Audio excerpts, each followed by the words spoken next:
Good morning, students. As we have already described our last video, nutrition in amoeba. In this video, we will see nutrition in human. Very important topics for both CBSE and UP board.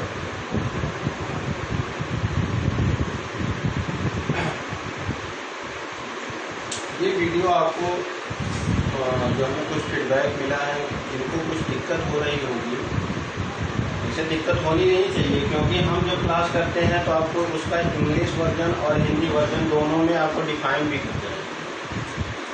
और अगर कहीं कोई दिक्कत होती है तो आप book की हेल्प ले सकते हैं, और जब भी क्लास ओपन होगा आप उनको नोट डाउन करिए, उस पर अंडरलाइन कर लीजिएगा कि ये चीज़ सर हमको नहीं समझ में आई है। अगर CBSE का होगा तो हम उसे इंग्लिश में कन्वर्ट करके बता देंगे, अगर वो UP का होगा तो उसे हम हिंदी में कन्वर्ट करके बता देंगे। ओके, तो let start nutrition in human. Human को हम ऐसे रिप्रेजेंट करते हैं एनिमल। तो एनिमल में हमने आपको बताया था कि it follow the holozoic mode of nutrition. Holozoic mode of nutrition means there are following 5 processes. So following 5 processes is follow the holozoic nutrition, which also followed by humans. That is ingestion. Second one, digestion. Third one, absorption. Fourth one, assimilation, and fifth one, ingestion.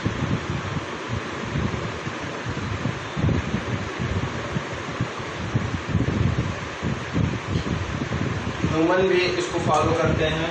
मानव में भी सबसे पहले क्या होगा, injection होगा। तो मानव में पोषण को हम समझने के लिए इसे 2 भागों में बांट सकते हैं। एक तो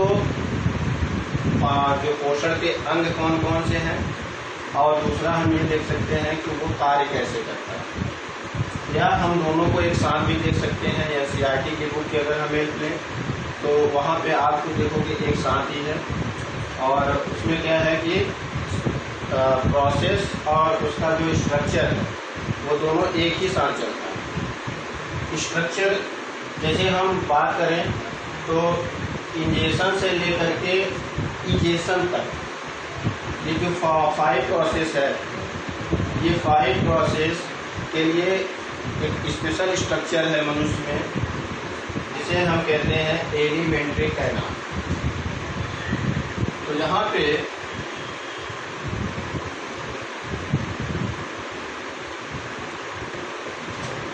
पोषण के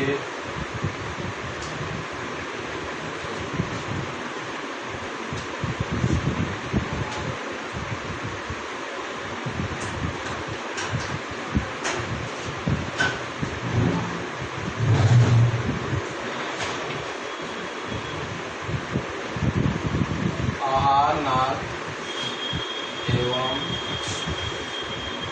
सहायक, इंग्लिश में इसे बोलते हैं alimentary canal and associated organs.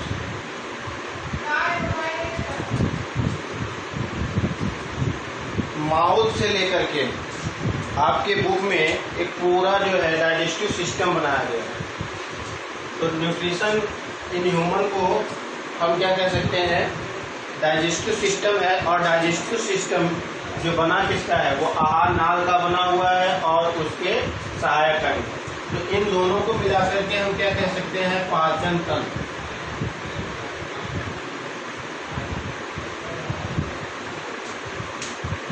तो आप न्यूट्रिशन इन ह्यूमन की जब हम चर्चा करते हैं तो उसमें हम चर्चा करते हैं डाइजेस्टिव सिस्टम की। और डाइजेस्टिव सिस्टम जो ह्यूमन में है वो बना किसका है, आहार नाल एवं सहायक अंगों का बना हुआ है। तो जब हम डाइजेस्टिव सिस्टम की बात करें, आहार नाल की बात करें, तो आहार नाल क्या है? Alimentary canal is a tube like structure, pipe that start with mouth and and with anus. यानी हिंदी में कहें तो मुख से लेकर के गुदा तक एक नली है, एक नाल शब्द आपको समझ में आ रहा होगा, एक नली है जहां भोजन उस नली से गुजरते हुए शरीर के अंदर इस्तेमाल हो जाता है और जो अनडाइजेस्टेड होता है वो बाहर हो जाता है। ये पांचों क्लासेस हमने आपको पहले ही डिस्कस किया होगा। तो हम स्टार्ट करते हैं। और सहायक अंग में जब हम बात करें तो सहायक अंग में आपका क्या आएगा? लीवर और लार ग्रंथियां और इसके अलावा एक अग्नाशय। तो हम दो पार्ट में देखते हैं, आहार नाल और सहायक अंग।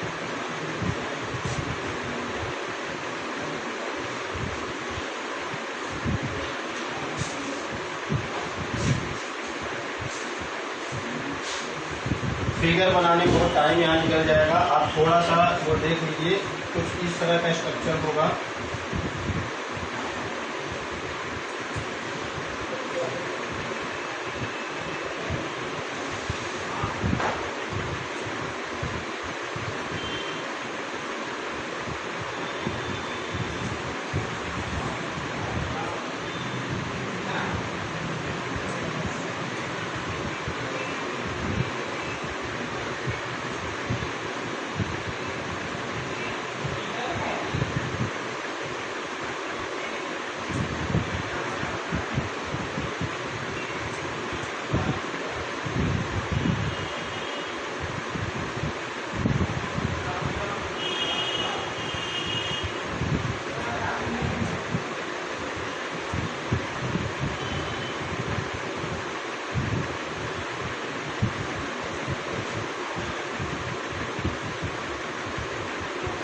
यहाँ पे इसका लीवर है,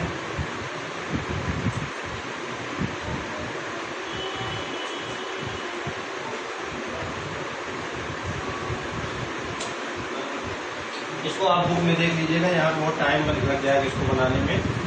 तो अगर नहीं होगा तो नेक्स्ट वीडियो में इसका अच्छे से डायग्राम भी क्रिएट करेंगे। आप अभी यहाँ पे जो देखना है, आपको ये देखना है, आप जब भी बनाएंगे तो उसको बाकायदे एक डायग्राम आपकी बुक में दिया है, उसको सिस्टमेटिक तरीके से बनाना है। तो सिस्टमेटिक तरीके से अगर हम देखें तो यहाँ पे कुछ पार्ट्स हैं आहार नाल के। सबसे पहले क्या है? माउथ। दूसरा क्या है? मुख गुहा है, माउथ कैविटी।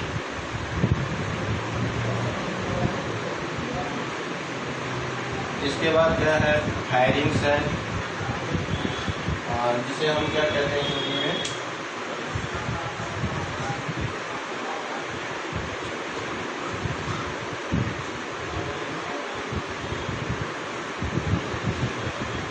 माउथ से स्टार्ट होता है। मैं यहाँ पे आपको डिस्कस कर ले रहा हूँ क्योंकि यहाँ पे आपको फिगर नहीं है तो थोड़ा कम समझ में आ रहा होगा। नेक्स्ट वीडियो में हम इसका फिगर भी आपको बाकायदे ड्रा करके आपको बुक में भी दिखाएंगे, आप अपनी बुक में देख लीजिएगा। आज हम इस पर डिस्कशन कर लेते हैं क्योंकि टाइम थोड़ा सा कम मिलता है इसमें वीडियो बनाते वक्त। तो हम इस पर भी डिस्कशन कर लेते हैं कि जो भोजन हम ग्रहण करते हैं उसका होता क्या है और कैसे हमारे शरीर में एंट्री करता है। तो सबसे पहले जब भोजन हम जो पहला प्रोसेस आता है इंजेक्शन का, इंजेक्शन को हिंदी में बोलते हैं अंतर्ग्रहण।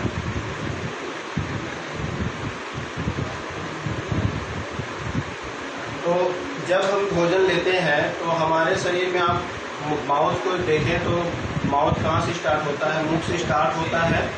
और मुख जो है उसके अंदर दांत है, दांत का स्ट्रक्चर आपको बताया जा चुका है। और फिर आप देख लेंगे तो चार तरह के आपके दांत होते हैं, इंसीजर है, कैनाइन है, प्री मोलर है और मोलर है। इसकी चर्चा हम पहले कई बार क्लासों में कर चुके हैं।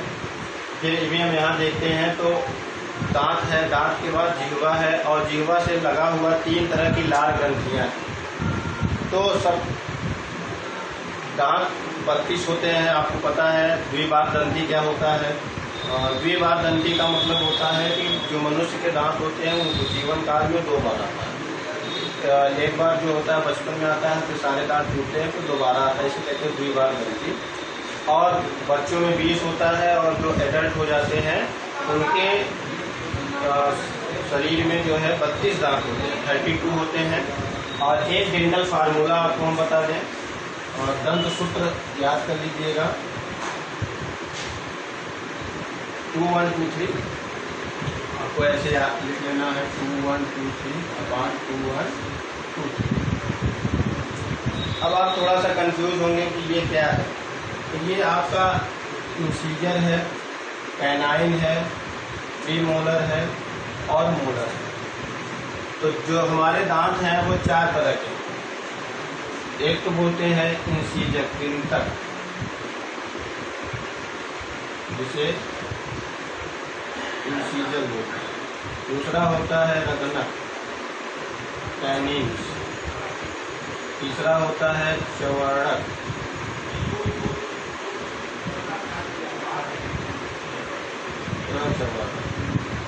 प्रीमोलर और चवर्णक, जिसे बोलते हैं मोलर। जिसे हम ICPM से डिफाइन करते हैं। तो चूंकि मनुष्य में जबड़े होते हैं, तो एक ऊपर का है, एक नीचे का है, और एक जबड़ा जो है, एक जबड़े के 2 भाग होते हैं, तो उस एक भाग को दिखा रहा है। तो इसको हम कैलकुलेट कैसे करते हैं?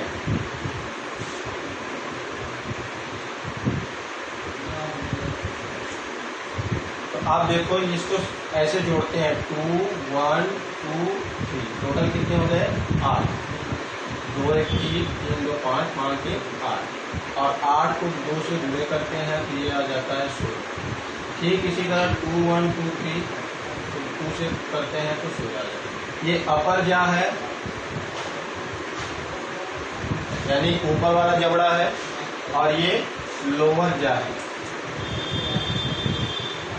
तो आप देखोगे ऊपर कितना है? 16 है, 16, और नीचे कितना है? 16।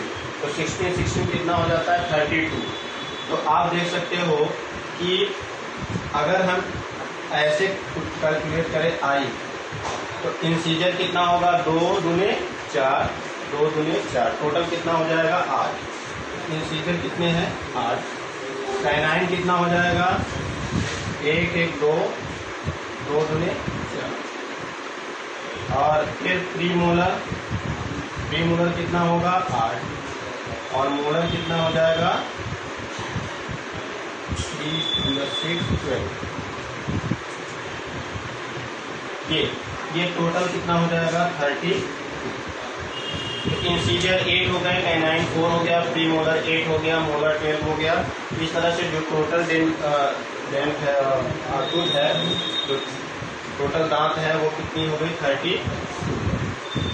और इसके ठीक नीचे क्या होता है? इसी के बीच में जीवा होती है, जिसे टंग कहते हैं। एक मस्कुलर स्ट्रक्चर है, उसके ऊपर छोटी छोटी कलिकाएं मिलती हैं, पिंपल्स मिलते हैं, जो जिन्हें हम क्या बोलते हैं? टेस्ट बोलते हैं। उसके द्वारा क्या होता है? हमें स्वाद को पता चलता है। इन चारों दांतों की सहायता से भोजन को क्या किया जाता है? छोटा छोटा टुकड़ा बनाया जाता है, और जीभ के द्वारा लाल ग्रंथियों की सहायता से उसको क्या करते हैं? मिक्स कर करके एक काइम बनाते हैं, तो जिससे क्या हो? वो स्वालो हो जाए। अंतर्ग्रहण की प्रक्रिया में हम क्या पढ़ते हैं? माउथ के बारे में पढ़ते हैं। माउथ के अंदर वाला जो स्ट्रक्चर है उसे मुख गुहा कहते हैं। अभी हमने बोर्ड पे लिखा भी था। तो सबसे पहले माउथ है, माउथ के बाद जो है मुख गुहा है, और मुख गुहा के बाद जो है एक फेरिंग्स है। फेरिंग्स क्या करता है? वहाँ से भोजन को अलग करता है, और वहाँ से लेकर के ये जो एक पाइप है, इस पाइप को बोलते हैं ओसोफेगस।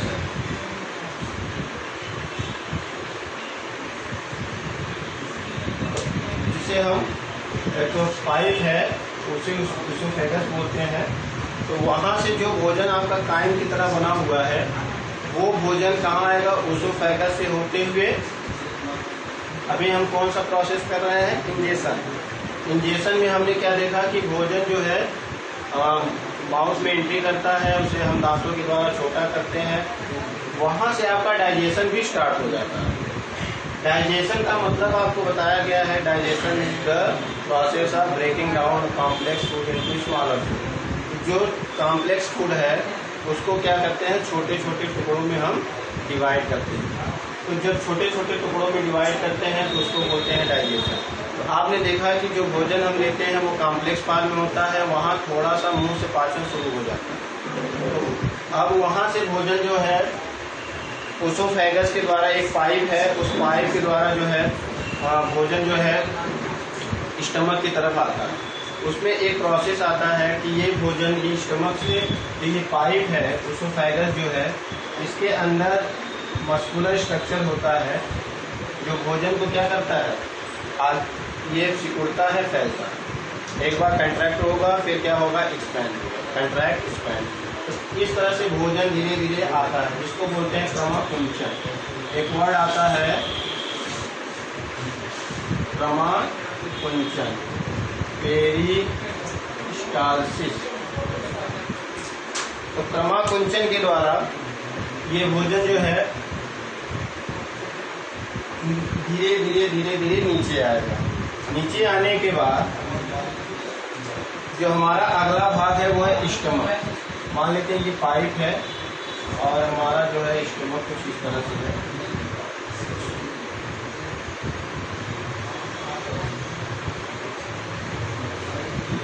यहाँ से भोजन कहाँ एंट्री करेगा, स्टमक।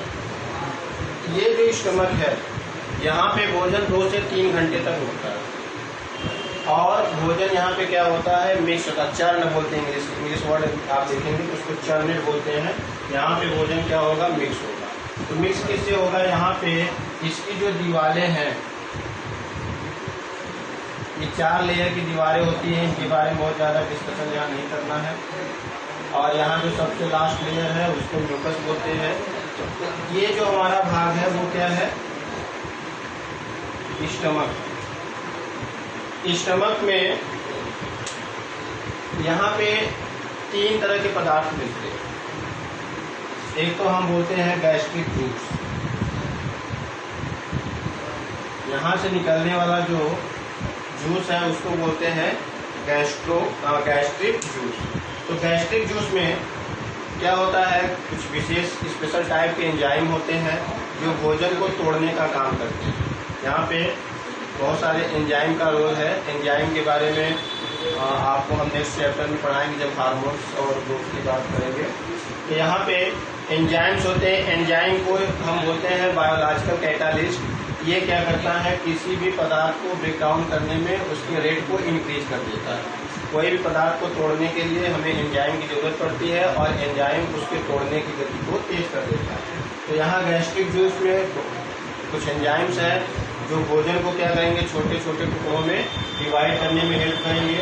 दूसरा क्या है, इस गैस्ट्रिक जूस में क्या है, पहला तो आपको मिल गया एंजाइम।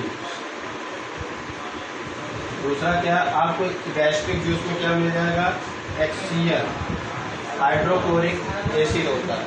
हाइड्रोक्लोरिक एसिड क्या करेगा, ये स्टमक में पाया जाने वाला वो है हाइड्रोक्लोरिक।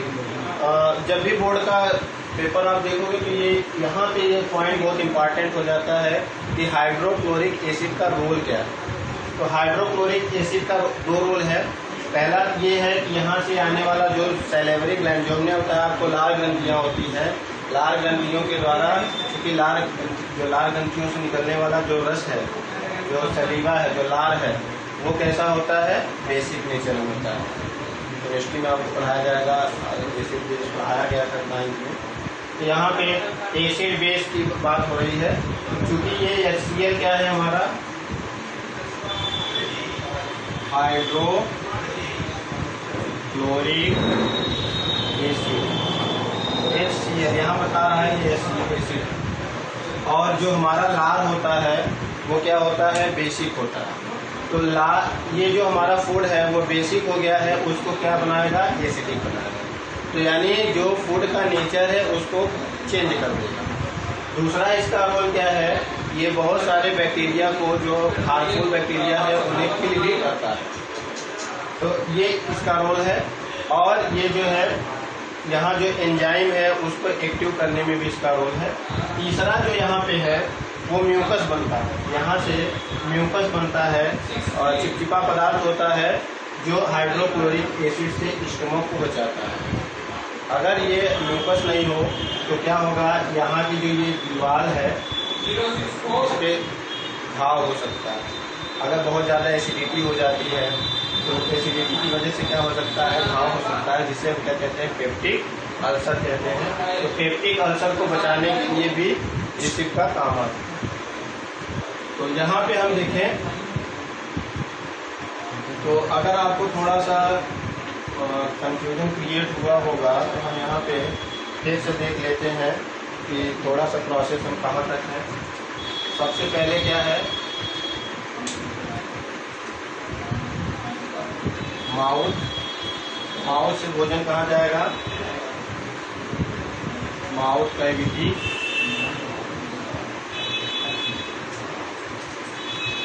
माउथ कैविटी से क्योंकि यहाँ माउथ कैविटी में ही क्या है,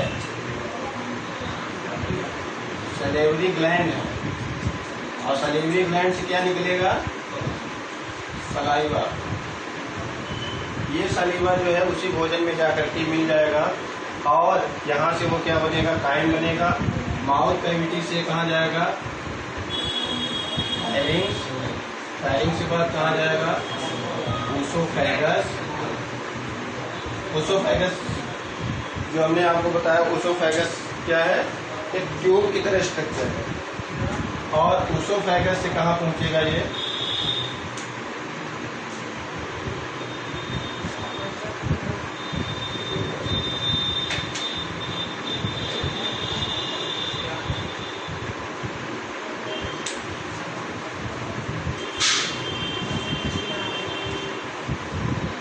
ओसोफेगस से ये कहाँ आएगा, स्टमक। तो यहाँ तक आपको क्लियर हो गया होगा कि भोजन को सबसे पहले हम हाथों द्वारा ग्रहण करते हैं, अंदर जाता है, वहाँ पे हमने आपको डेंटल फार्मूला बताया कि 32 दांत होते हैं, उसको भी आप रख लीजिएगा। और उस 32 दांतों के बाद वहाँ जीवा होती है, टंग्स होता है। जीवा और टंग्स के द्वारा जो भोजन माउथ कैविटी में रहता है उसमें सलीवा, 3 तरह के सलेवरी ग्लैंड है। तो सलेवरी ग्लैंड के द्वारा क्या मिलेगा, सलीवा मिलेगा। सलीवा जाकर के भोजन में मिक्स होगा, सलीवा में कुछ एंजाइम होते हैं। तो यहाँ पे थोड़ा सा भोजन का डाइजेशन शुरू हो जाता है। यहाँ से फायरिंग्स, वहाँ से फिर ये ओसोफेगस, ओसोफेगस से ये कहाँ पहुँचेगा, स्टमक में। स्टमक में आपको 3 तरह के यहाँ पे हमने चीजें बताई। स्टमक में क्या होगा, स्टमक में गैस्ट्रिक जूस होगा, जिसमें क्या मिलेंगे, एंजाइम। एंजाइम का नाम है पेप्सिन। इसके अलावा और बहुत सारे एंजाइम मिलेंगे। दूसरा क्या होगा, यहाँ पे HCl होगा, और तीसरा क्या बनेगा, म्यूकस। एंजाइम का काम क्या है, जैसे यहाँ पे पेप्सिन है, तो पेप्सिन क्या करेगा, प्रोटीन को तोड़ने का काम करेगा। एमाइलेज है तो वो जो है कार्बोहाइड्रेट को तोड़ने का काम करेगा। तो स्टमक में भी थोड़ा बहुत पाचन हो जाता है, डाइजेशन हो जाता है। HCl क्या करता है, HCl का यहाँ पे हमने आपको 2 रोल बताया। HCl क्या करते हैं, पहले तो उस फूड के मीडियम को ही चेंज कर देता है। जो बेसिक मीडियम था, यहाँ भोजन कैसा हुआ, माउथ कैविटी में भोजन सलीवा की वजह से क्या हो गया, बेसिक हो गया।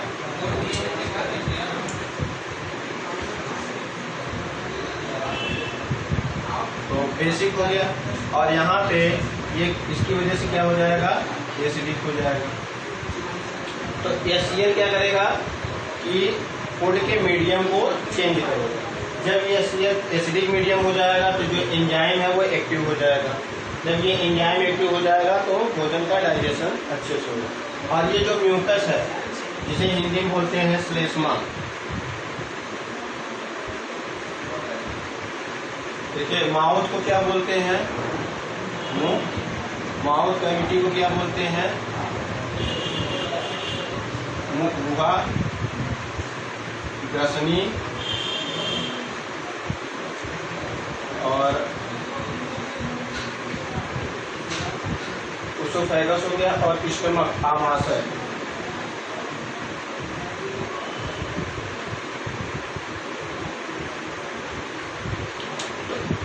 इस तरह से भोजन यहाँ आमाशय में आएगा, आमाशय में गैस्ट्रिक जूस बनेगा, एंजाइम होंगे, एसियन होगा और म्यूकस होगा। इसके बाद स्टमक के बाद ये जो भोजन है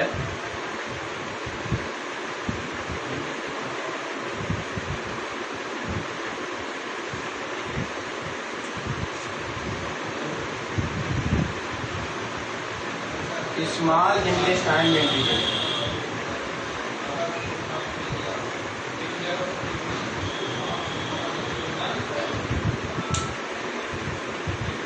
स्टमक से भोजन कहाँ होगा? स्मॉल इंटेस्टाइन में होगा, और स्मॉल इंटेस्टाइन से जुड़ी हुई दो चीजें और होंगी।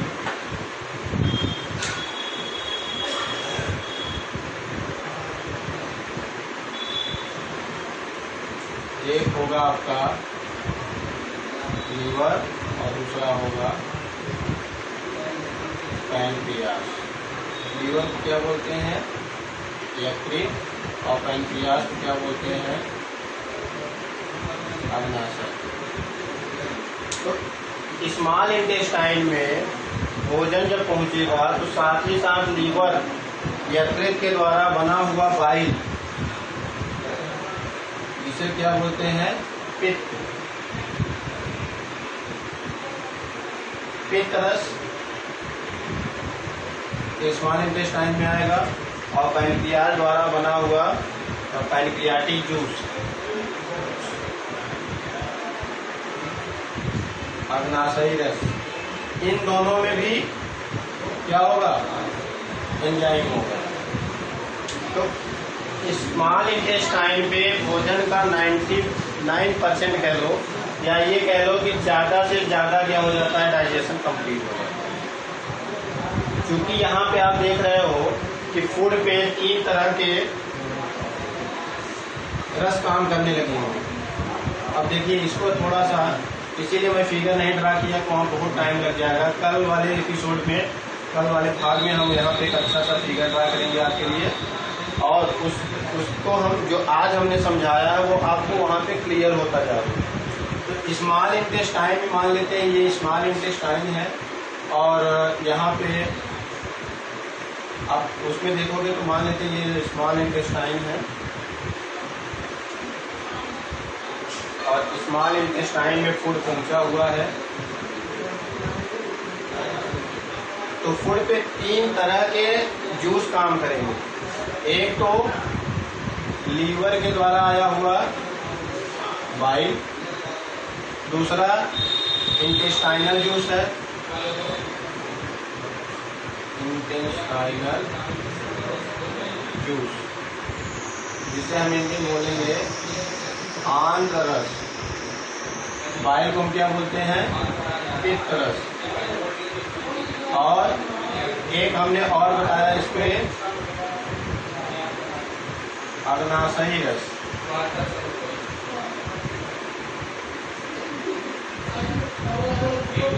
जिसे बोलते हैं पैनक्रियाटिक जूस, अग्नाशयी रस।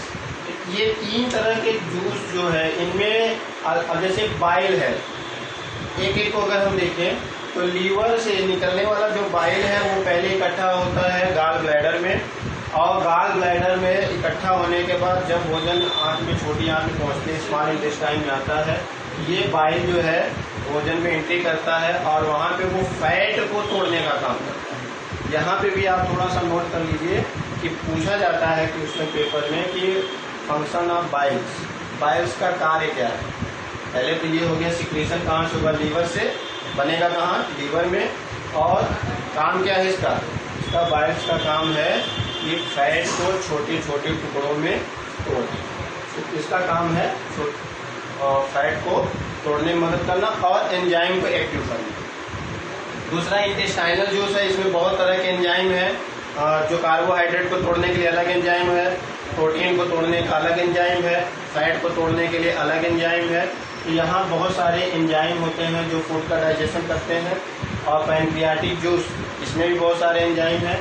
तो कुल मिलाकर के यहाँ पे तीनों जूस मिल करके फूड का कंप्लीटली डाइजेशन करा देते हैं। और जो भाग अनडाइजेस्टेड रह जाता है, जो भाग डाइजेस्ट नहीं हो पाता है, वो क्या होता है, इजेस्ट हो जाता है। वो वहाँ से कहाँ आएगा, छोटी आंत से कहाँ जाएगा, वो बड़ी आंत।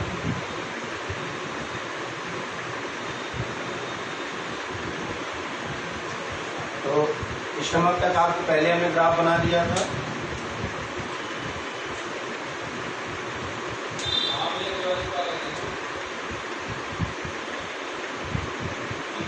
स्टमक से कहा गया स्मॉल इंटेस्टाइन, स्मॉल इंटेस्टाइन से भोजन कहा जाएगा लार्ज इंटेस्टाइन।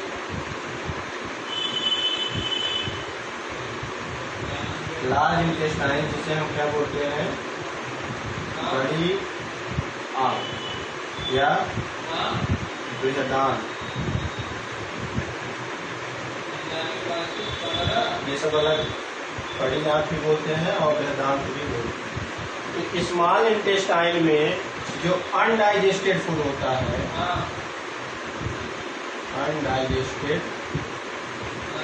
फूड, जो अनडाइजेस्टेड फूड होता है वो कहाँ आता है, लार्ज इंटेस्टाइन। लार्ज इंटेस्टाइन में क्या होता है, जो फूड का जो वाटर है वो एब्जॉर्ब हो जाता है और वहाँ से लार्ज इंटेस्टाइन से ये रेक्टम में जाता है और उसके बाद एनस से क्या हो जाएगा, बाहर हो जाएगा। तो आप यहाँ पे समझ गए होंगे कि जो मनुष्य में भोजन का पाचन है,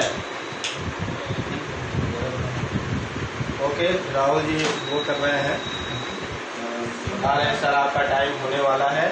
तो नेक्स्ट वीडियो में हम एक अच्छा सा पहले से डायग्राम आपको यहाँ पे बना देंगे या तो उसका एक वो बना के लाएंगे और उसमें आपको क्लियर हो जाएगा। आप बुक में भी देखते रहिएगा, उसका पूरा डाइजेस्टिव सिस्टम आपको बार बार बनाना है। जितनी बार आप डाइजेस्टिव सिस्टम बनाएंगे उतनी बार आपको वो अच्छे से बनेगा और एग्जाम में आना ही आना है। एक बार डाइजेस्टिव सिस्टम आता है तो कभी अमीबा का आता है। Okay, thank you.